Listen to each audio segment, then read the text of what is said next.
शेतकरी बंधूंनो, पाटील बायोटेकचे तंत्रज्ञान संपूर्ण महाराष्ट्रभर तसेच कर्नाटक, आंध्र, गुजरात, MP आणि हरियाणामध्ये साधारण 6 राज्यामध्ये याचा वापर होतो आहे। हे तंत्रज्ञान द्राक्षामध्ये, केळीमध्ये, ऊसामध्ये वापरलं जात आहे आणि वेळोवेळी हे या तंत्रज्ञानाने सिद्ध करून दाखवलं आहे की प्रत्येक पिकामध्ये संतुलित खतांच्या मात्रा दिल्याने उत्पादनात वाढ होते। आमच्याकडे 7-8 एकर जमीन आहे। जमिनीला बागायत आहे आणि आम्ही पारंपरिक पद्धतीने आत्तापर्यंत शेती करत होतो। ह्या प्लॉटमध्ये 50 गुंठ्यामध्ये आम्ही जुलैमध्ये लागण केली। त्यात ज्वारी पीक आणि भुईमुगाचे पीक घेतलेले आहे। त्याच्यामुळे ऊसाचं फार नुकसान झालं, एकच दिटी शिल्लक राहिली। त्यानंतर आम्ही विचार करू लागलो की हे आता ऊस कसा येईल। त्यानंतर आम्हाला पाटील बायोटेकची माहिती मिळाली। त्यांच्याकडे आम्ही गेलो, त्यांना आम्ही असं सविस्तर सर्व माहिती सांगितल्यानंतर त्यांनी आम्हाला मार्गदर्शन देऊन खतं दिली। त्यानंतर आम्ही ते खत सुरुवात केली टाकायला। तर त्यावेळेला टाकायच्या अगोदर एकच सिंगल देठी होती। त्यानंतर त्याला आपोआपच फुटवे भरपूर आले। याच्या अगोदर आमचा ह्या शेतामध्ये फक्त एकरी आम्हाला 60 टनच ॲव्हरेज भेटत होतं, पण आता त्यांच्या ह्या तंत्रज्ञानामुळे आमचा आता 100 टनापेक्षाही जास्त निघेल असं आम्हाला वाटतंय। आत्तापर्यंत जवळजवळ एक 10 वर्ष झाले 86-0 पीक घेतच आलेलं ह्या प्लॉटमधून, पण त्यावेळेला एवढी उंची आणि एवढी जाडी आम्हाला भेटलीच नाही। आणि पेरेतली जी लांबी आहे ती लांबी निव्वळ पाटील बायोटेकच्या खत तंत्रज्ञान वापरल्यामुळे एवढी लांबी भेटलेली आहे। 35 कांडे आहेत आणि पूर्वी आम्ही पारंपरिक पद्धतीनं करत होतो त्यावेळेला 20 ते 22च कांड्या मिळत होत्या आणि जाडी एवढी भेटतच नव्हती। जाडी फार किरकोळमध्येच मिळत होती आणि ऊसाचं पान आहे ते त्यावेळी आपल्या पद्धतीनं करत होतो त्यावेळेला एवढं रुंदी आणि जाड म्हणजे नव्हतंच येत, पण ह्यांच्या तंत्रज्ञानामुळे जाडी आणि पानांची लांबीसुद्धा वाढलेली आहे। आणि याच्यामुळे लोकरी मावा आजतागायत प्लॉटमध्ये कधीही कुठेही दिसला नाही आणि आलेलाही नाही। शेजारच्या आसपासच्या प्लॉटमध्ये आत्तासुद्धा सध्या लोकरी मावा आहे आणि त्याच्यामुळं लोकरी मावामुळे त्यांचं खूपच नुकसान झालं आहे, पण आपलं काहीही नुकसान झालेलं नाही। 3.5 बाय 1.5 ते 1 फुटावरच डोळा आहे, तर एका डोळ्याला 12 ते 13 ऊस आहेत। तर एका ऊसाचं सर्वसाधारण अंदाजे 2.5 किलो वजन जर पकडलं तर 100 टनापेक्षाही जास्त उत्पादन निघण्याची आम्हाला खात्री वाटायला लागलेली आहे। आणि पूर्वी जास्तीत जास्त आम्हाला 45 ते 50 टनापेक्षा जास्त उत्पन्न कधी भेटलं नव्हतं, तर ह्या तंत्रज्ञानामुळे आज एवढा मोठा आमचा फायदा झालेला आहे। पूर्वी जे रासायनिक खत आम्ही वापरत होतो तेवढंच आता रासायनिक खत वापरलं, पण पाटील बायोटेकच्या तंत्रज्ञानाचं ते खत वापरल्यामुळे आम्हाला आता एवढं उत्पन्न जास्त भेटलेलं आहे। पूर्वी खत वापरून देखील एवढं उत्पन्न भेटलं नाही, पण यांच्या तंत्रज्ञानामुळे आणि त्यांच्या खतामुळं एवढी वाढ झालेली आहे। तर त्या वाढीचा एवढा 70 ते 75 हजार रुपयाचा फायदा झालेला आहे। आणि जमिनीची प्रत वाळूसर आहे, एवढी भारी जमीन नाही। त्यामुळं पाटील बायोटेक कंपनीवर मी आत्ता खुश आहे आणि इथून पुढं सुद्धा मी पाटील बायोटेक कंपनीचंच खत वापरणार आहे सर्व क्षेत्राला राहिलेल्या देखील। माझं इतर शेतकऱ्यांना सांगणं आहे की आपण पारंपरिक पद्धतीनं जर शेती केली तर एवढं उत्पन्न भेटणार नाहीच, आपण तोट्यातच जाणार। कारण 100 टन आपण 2 एकरात काढतोय, पण आता पाटील बायोटेकच्या तंत्रज्ञानाने जर शेती केली तर आपण एका एकरात 100 टनापेक्षाही जास्त उत्पादन काढू अशी माझी खात्री झालेली आहे। तेवढ्यासाठी प्रत्येक शेतकऱ्याने थोडं तरी एक 10 गुंठा किंवा 20 गुंठ्यासाठी पाटील बायोटेक कंपनीचं खत वापरून अनुभव घ्यायला काहीच हरकत नाही, एवढा माझा विश्वास वाढलेला आहे। माझी जमीन 3.5 एकर आहे। पूर्वीपासून आम्ही वडील वगैरे शेती करत होते। मी आत्ता BS ॲग्री लास्ट इयरला आहे। वडिलांच्या माध्यमातून ही शेती करत आहे। पूर्वीपासून आम्ही पारंपरिक शेती करत होतो, पण नंतर आम्ही आमच्या गावातील संदीप हवालदार यांच्या माध्यमातून आमच्या शेतीत आम्ही थोडा बदल केला। 35 गुंठ्यात आम्ही 86-032ची लागण केलेली आहे। पूर्वी उत्पादन 50 टन निघत होते, पण आता ते वाढून 85 टनावर गेलेला आहे. याला पाटील बायोटेकचे आधुनिक तंत्रज्ञान आम्ही वापरलेलं आहे. पूर्वी आम्ही ज्यावेळी शेती करतो त्यावेळी 8632चं बियाणं वापरलं होतं, पण त्यावेळी ऊसाची जाडी परत आकार एवढा काय मानावसा एवढा नव्हता. पानांची रुंदीसुद्धा लहान होती. पण ज्यावेळी आम्ही हे तंत्रज्ञान वापरलं तेव्हा पानांचा आकार वाढला, परत पेऱ्यांची संख्या वाढली.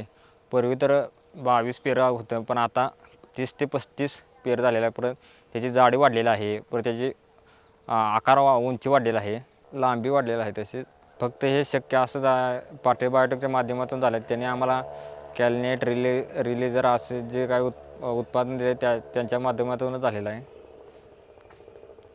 परत आम्ही काय 2 ते 3 आळवण्या केल्या.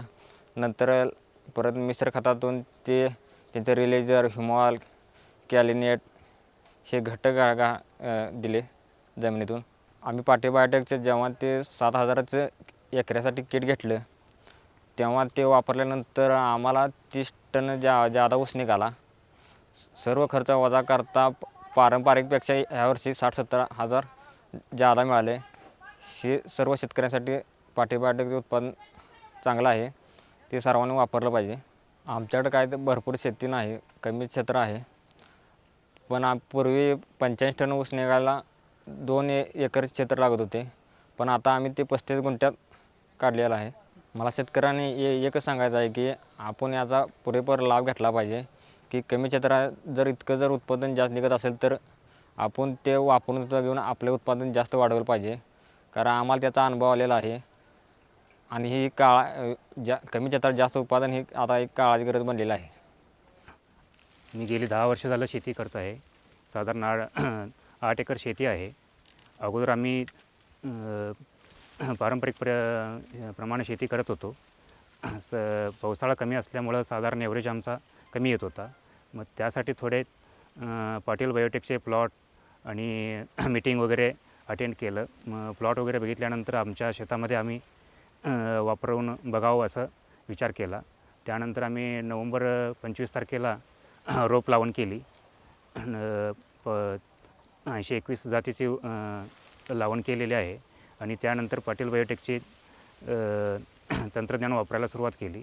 आणि जमीन थोडीशी मध्यम असल्यामुळं अगोदर आमच्या जमिनीमध्ये क्षारपण साठत होता. जसं जसं आम्ही पाटील बायोटेकचे डोजेस सांगत गेले त्याप्रमाणे आम्ही वापरत गेलो. त्याप्रमाणे आम्हाला कळून आलं की थोडं थोडं कमी होत आहे.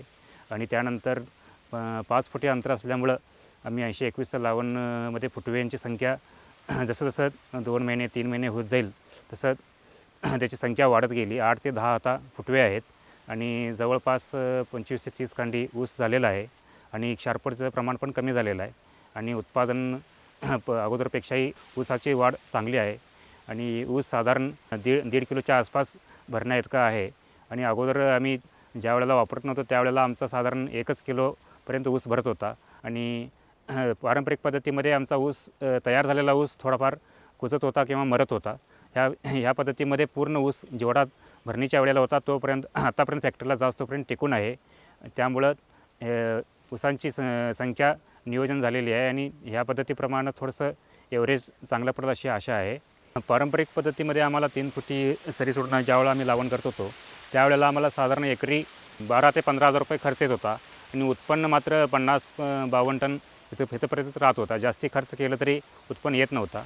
पण पाटील बायोटेकचं तंत्रज्ञानमुळं आम्हाला आज एकरी 65 ते 70 एव्हरेज पडलं असं आशा आहे. ज्या वेळेस आम्ही मीटिंग अटेंड केली पाटील बायोटेकची त्यावेळेस आम्हाला कळालं की ऊसाला अन्नद्रव्य काय लागतील. आपण पारंपरिक पद्धतीमध्ये फक्त युरिया DAP पोटॅश टाकायचा एवढंच आपल्याला माहिती होतं, पण ऊसाला किती लागणार आहे हे आम्हाला माहिती नव्हतं. ज्यावेळेला मीटिंग अटेंड केलं त्यावेळेला 1 टन ऊसाकरता किती युरिया, किती DAP आणि किती पोटॅश लागणार आहे हे आम्हाला कळून आलं. त्याप्रमाणे आम्ही हे तंत्रज्ञान वापरत गेलं आणि त्यामुळं आमच्या उत्पन्नात वाढ होत आली. खतं आपण टाकतो पण ती खतं पिकाला मिळतात की नाही हे बघणं गरजेचं आहे. त्यामुळे पाटील बायोटेकचे उत्पादन असलेले ह्युमॉल, रिलीजर आणि कॅलनेट हे वापरल्यामुळं पूर्ण आपण जे टाकलेलं असतो युरिया, DAP किंवा पोटॅश हे पूर्ण पिकाला लागू पडतं आणि त्याच्यामुळं ऊसाची वाढ जोमात होते. आणि इतर शेतकऱ्यांनाही सांगू इच्छितो की आपणही थोडंफार अर्धा एकर किंवा 1 एकर पाटील बायोटेकचं तंत्रज्ञान वापरून ऊसाला अन्नद्रव्य काय लागतील, पण आपल्या शेतामध्ये उत्पन्न किती वाढेल याचं अभ्यास करून वापरावी अशी माझी विनंती आहे. माझी एकूण शेती आहे 4 एकर. पैकी 2 ते 2.5 एकर माझी पाण्याखालची जमीन आहे. त्यामध्ये पारंपरिक पद्धतीने मी ऊस पीक घेत आलेलं आहे. पण आत्तापर्यंत मला 40 ते 45 टनाच्या आसपास ॲव्हरेज मी भरपूर प्रयत्न केले. रासायनिक खतं वेगवेगळी टाकून बघितली, पण त्यामध्ये काय मला विशेष रिझल्ट फरक जाणवलेला नाही. मी आता मागच्या वर्षी मला पाटील बायोटेक तंत्रज्ञानाची माहिती मिळाली. त्यानंतर त्यांच्या टेक्निकप्रमाणे त्यांची डोसेज वगैरे मी वापरले माझ्या शेतामध्ये. मी 254 जातीचा ऊस केलेला. तो तुटून आता साधारण 1 महिना झालेला आहे. 50 गुंठ्यामध्ये जवळजवळ 95 ते 96 टन ऊस घेतलेला आहे. सरासरी मला 2 टनाने ॲव्हरेज मिळालं आहे गुंठ्याला. पूर्वी पारंपरिक पद्धतीनं ऊसाला आम्ही डोस घेत असताना त्यामध्ये आम्हाला काही फार फरक किंवा रिझल्ट काही जाणवत नव्हता. आम्ही पाटील बायोटेकचं तंत्रज्ञान वापरायला सुरू केल्यानंतर त्यांचं ते ड्रेनिंग किंवा 21 दिवसानंतरची फवारणी वगैरे ह्या गोष्टीत ज्या त्यावेळी आम्हाला रिझल्ट दिसत गेले. त्याप्रमाणे आम्ही घेतल्यानंतर आत्ता किमान गुंठ्याला 1 टन तरी सरासरी ॲव्हरेज आम्हाला वाढवून मिळालं आहे. 1 ते 1.25 टन आम्ही पूर्वी ॲव्हरेज काढत होतो. त्याच्या व्यतिरिक्त आम्हाला त्याच्यावरती वाढ कधीही मिळत नव्हती. आणि त्यामुळे एकंदरीत रेग्युलर पारंपरिक पद्धतीनं रासायनिक खतं ज्याला NPK आपल्याला त्याचं काही प्रमाण माहीत नसतं, आपल्या शेतात काय गरजेचं आहे हे पण माहीत नसतं, त्या पद्धतीनं आपण करून त्याचा काही उपयोग होत नाही आहे. पाटील बायोटेकचं तंत्रज्ञान आणि त्यांचे जे डोसेजचे प्रमाण हे वापरल्यामुळं त्याचा भरपूर फायदा होतो ऊसाला पण आणि इतर पिकांना पण. पूर्वी पारंपरिक पद्धतीने आम्ही शेती करत होतो त्यावेळी जी रासायनिक खतं वापरत होतो त्यामध्ये जो खर्च येत होता त्याच्यापेक्षा पाटील बायोटेकच्या तंत्रज्ञानामध्ये आम्ही ॲडिशनल 7 ते 7,500 रुपये यांचा खर्च आला एकरी. पण त्यामध्ये आम्ही रासायनिक खताचा त्यांनी डोस ठरवून दिल्यामुळं पूर्वीच्या डोसपेक्षा आम्हाला रासायनिक खतांचा डोस थोडा कमीच झाला. त्यामुळं सरासरी 3 ते 4,000 रुपये आम्हाला थोडासा खर्च वाढला, पण त्याच्या कितीतरी पटीने साधारण एकरी 35 ते 40 टन आम्हाला ऊस वाढून मिळाला. आत्तापर्यंत आपण पारंपरिक पद्धतीने म्हणा किंवा अभ्यास न करता रासायनिक खतं जे वापरतो त्यामुळे आपल्याला आपलं उत्पादन खर्च वाढूनही आपल्याला त्या प्रमाणात बाजारभाव मिळत नाही. त्यामुळे पारंपरिक पद्धतीने शेती करण्यापेक्षा एक टेक्निक वापरून जमिनीचं पोत सुधारण्याच्या दृष्टीनं विचार करून आधुनिक पद्धतीने शेती करणं फायदेशीर आहे. त्यामध्ये मला पाटील बायोटेकचं तंत्रज्ञान हे मला उत्कृष्ट वाटलेलं आहे. आज मी पाटील बायोटेकचं तंत्रज्ञान वापरल्यामुळं मला किमान 30 ते 35 टन एकरी ऊस उत्पादन जादा मिळालेलं आहे. त्यामुळे इथून पुढेही मी ऊसालाच पण बाकीच्या पिकांनासुद्धा पाटील बायोटेकचं तंत्रज्ञान वापरायचं ठरवलेलं आहे.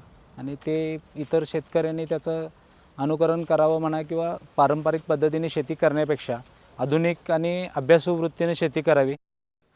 ज्या शेतकऱ्यांना हे तंत्रज्ञान वापरायचं असेल त्यांनी आमच्या अधिकृत वितरकांकडे आपली नावनोंदणी करावी, ज्यामुळे त्यांचा जमिनीचा बायोडेटा घेता येईल आणि जमिनीचा बायोडेटा घेऊन त्यांना घरपोच डेटाबेसमधून खताच्या संतुलित मात्रा ह्या देता येईल, की ज्यामुळे प्रत्येक शेतकऱ्याचं उत्पन्न हे 1.5 पट किंवा दुपटीने होऊन अतिशय चांगल्या पद्धतीने त्याला पीक काढून पिकाचं उत्पन्न वाढवता येईल.